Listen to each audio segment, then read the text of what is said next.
educated people. Kalian pernah nggak sih asal copy paste tulisan orang lain ke dalam tulisan kalian tanpa melakukan parafrase?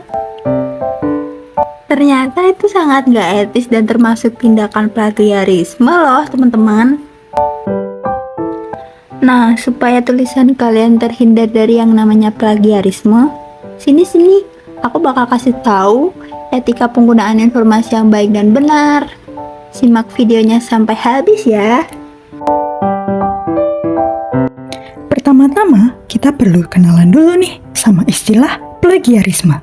Apa sih plagiarisme itu? Jadi, plagiarisme atau plagiat merupakan tindakan mengutip karya tulis pihak lain untuk diakui sebagai karyanya tanpa mencantumkan sumber aslinya, baik dilakukan secara sengaja maupun tidak sengaja. Plagiarisme ini ternyata juga diatur loh dalam Peraturan Menteri Pendidikan Nasional Republik Indonesia Nomor 17 Tahun 2010 tentang pencegahan dan penanggulangan plagiat di perguruan tinggi. Di dalam peraturan ini juga tercantum sanksi bagi mahasiswa yang melakukan plagiat. Mulai dari yang paling ringan dulu nih, yaitu teguran, sampai dengan yang paling berat, yaitu pemberhentian tidak hormat dan pencabutan hak ijazah. Serem banget gak sih? Maka dari itu, untuk menghindari yang namanya plagiarisme, ada 3 hal yang perlu kita lakukan. Yang pertama, dengan membuat kutipan, lalu melakukan parafrase, dan mencantumkan sumber rujukan atau daftar pustaka. Caranya gimana? Kita bedah satu persatu yuk. Dalam menulis sebuah tulisan ilmiah, terdapat 2 jenis kutipan yang bisa kalian gunain nih, yaitu yang pertama ada kutipan langsung, dan yang kedua ada kutipan tidak langsung.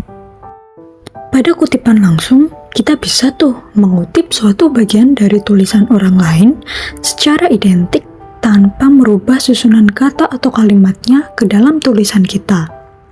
Jangan lupa, sertain juga sumber kutipannya. Kutipan langsung ini dapat sangat berguna sewaktu kita mau menyampaikan suatu argumen, baik itu yang sejalan maupun yang bertentangan dengan gagasan penulis yang kita kutip. Disclaimer, sebaiknya kutipan langsung ini digunakan saat gagasan asli dari penulis memang benar-benar kuat, bermakna, dan meyakinkan. Contoh nih, sewaktu kita mau ngutip rumus, entah itu rumus matematika, rumus kimia, ataupun rumus lain. Gak mungkin kan kita menulis rumus matematika pakai bahasa kita sendiri?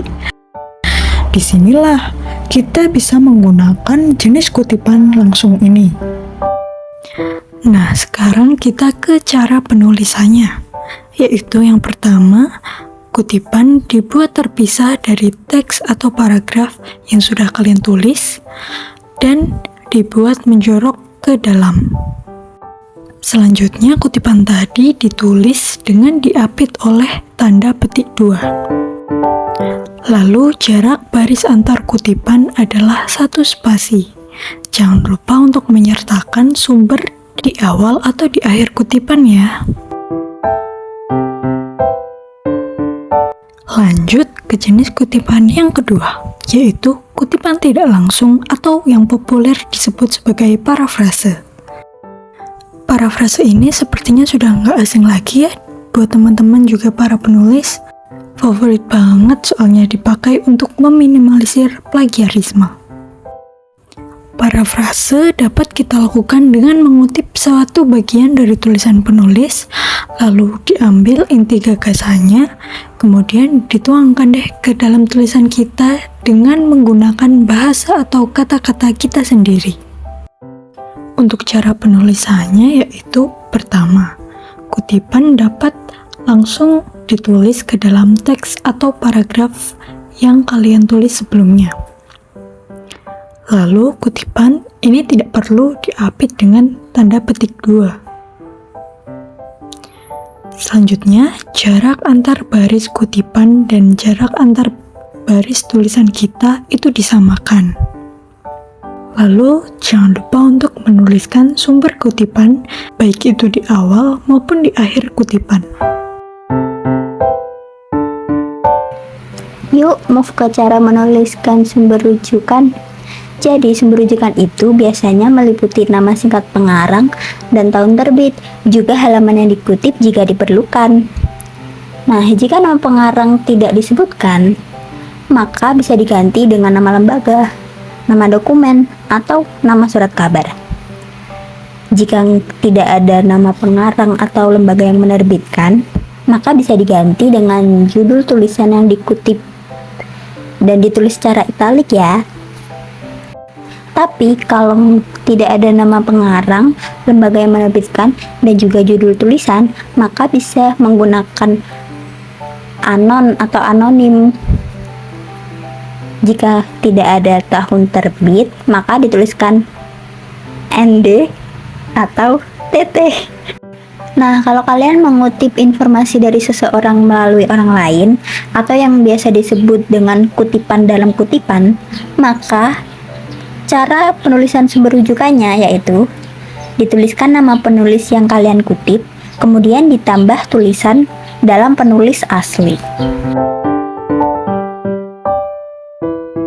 Ternyata ada loh tools yang bisa nambahin sumber rujukan dan juga daftar pustaka secara otomatis. Namanya adalah Mendeley. Pasti kalian udah nggak asing kan sama Mendeley? Nah, bagi kalian yang belum tahu cara pakainya, aku bakal kasih tutorial nih cara pakai Mendeley. Gampang banget loh caranya. Yuk disimak. Pertama-tama, kalian download dulu ya artikel yang akan disitasi. Untuk tutorial lengkapnya kalian bisa tonton di modul 2.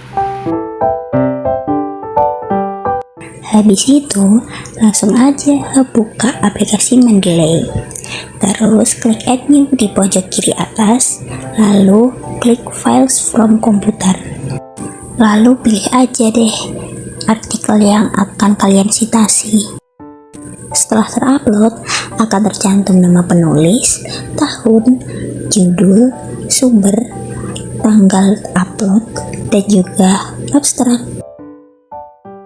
Nah, selanjutnya langsung aja buka Word. Kemudian arahkan kursor di tempat dimana kamu mau menaruh sumber rujukannya. Kemudian pilih menu reference. Kemudian pilih menu Mendeley Site. Nah, nanti akan muncul seperti ini. Kemudian pilih citation setting. Nah, untuk stylenya kalian bisa sesuaiin ya sama apa yang kalian mau. Biasanya sih pakai apa 7 ya. Nah, kalau udah pilih reference, kemudian centang aja file yang ingin kamu masukkan ke rujukanmu. Kemudian pencet insert citation. Tara, muncul deh sumber rujukannya. Terakhir nih yang pasti kalian tunggu, yaitu daftar pustaka. Nah, masih di menu Mendeley Site. Kemudian pilih titik 3 di sebelah kanan citation setting. Kemudian pilih insert bibliografi. Kemudian klik continue. Tara, udah jadi deh daftar pustakanya. Terus kalian bisa ya sesuaikan font sama ukurannya.